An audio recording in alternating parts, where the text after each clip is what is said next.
Hello दोस्तों, नमस्ते। मेरा नाम कविता है। मैं आप सभी को एक नाच गीत सुनाने जा रही हूँ। अगर मेरे गीत अच्छे लगे, वीडियो को लाइक करें, शेयर करें और कमेंट करें।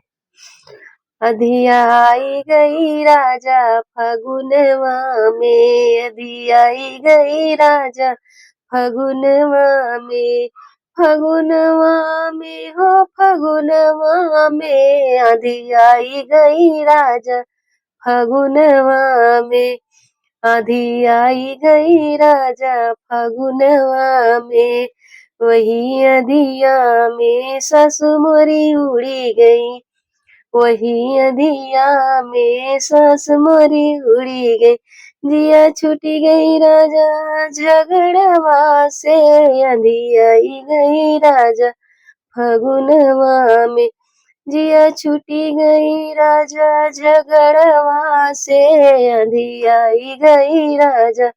फगुनवा में, अधिया आई गई राजा फगुनवा में, वही अधिया में जेठनी मोरी उड़ी गई, वही अधिया में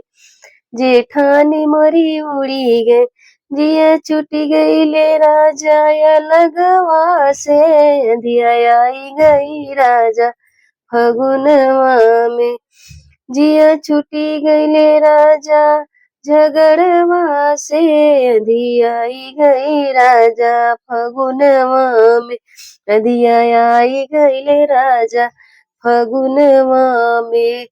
वही अधिया में ननदी मोरी उड़ी गई, वही अधिया में ननदी मोरी उड़ी गई, जिया छूट गई ले राजा, जिया छूटी गई ले राजा दहेजवा से, अधिया आई गई ले राजा फगुनवा में, अधिया आई गई ले राजा फगुनवा में।